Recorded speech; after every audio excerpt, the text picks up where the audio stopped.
Welcome back to Prime at 9. Alan is back with us for another check of the weather. 2026, almost here. It's kind of crazy to believe. Almost less than a day away. That intro music makes me want to just march out into a field and on a mission.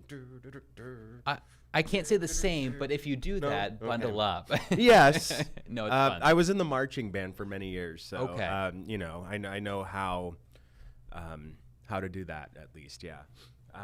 Another look at the jetport. One just took off. Missed it. We missed it. Yeah, I missed it. One took off. It was in the break. So I guess this just is not a sweet spot of time to catch a lot of activity out at the jetport.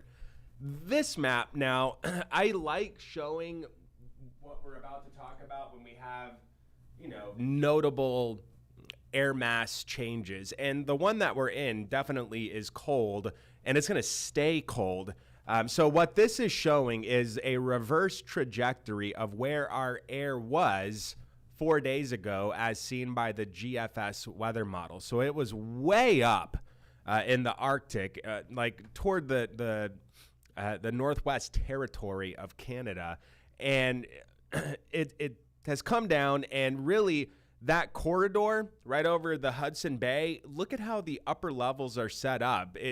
You see how it can come down through that trough of low pressure. And we're going to be locked into this cold vibe for the rest of this week and into the weekend. And this is partly because of something called a Greenland block. And what that is in essence, a big stubborn ridge of high pressure near or around Greenland. And you see it there right over Greenland over the weekend. And does anyone have a piece of paper? Let me grab it. Let me get this piece right here. So in essence, what this Greenland block is, right? You've got this flow in the atmosphere. And when you block the flow, it the flow kind of gets kinks in it.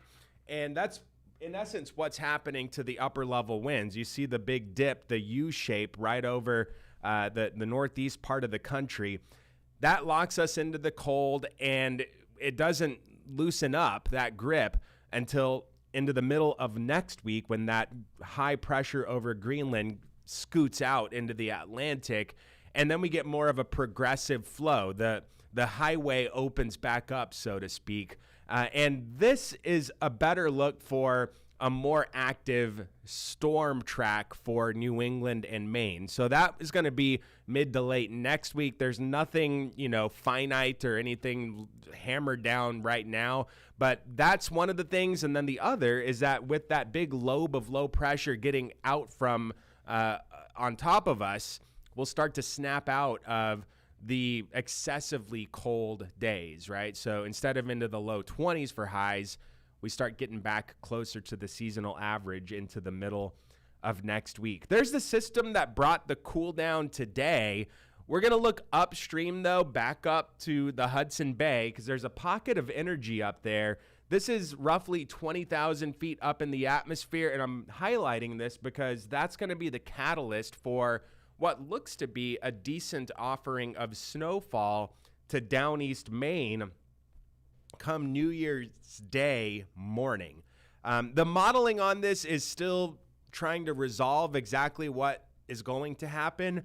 But again, this is going to be more so into New Year's Day. Tomorrow is fine. It's cold. There will be some pops of sun, a blend of sun and clouds. The trend to get the clouds thickening up as the day goes on, mid to upper 20s in the afternoon. Then as we head into the celebratory time of tomorrow night, midnight, snow going to be filtering in. And this is where the forecast, the money, so to speak, is going to be, because wherever this coastal low goes, that's where the snow is going to be. And if it can tighten up and wind itself up, that's when the snow could come a little hardier to down east. And you see it forming on the mid-coast and tracking into down east into Thursday morning. Right now we're at 3 to 6 inches, which is plowable level of snow.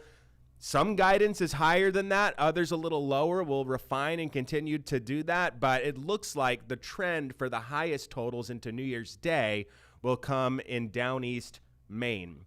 Water temps are cold, low 40s, waves at 7 to 10 feet, and a west wind is going to crank up still on the waters tomorrow.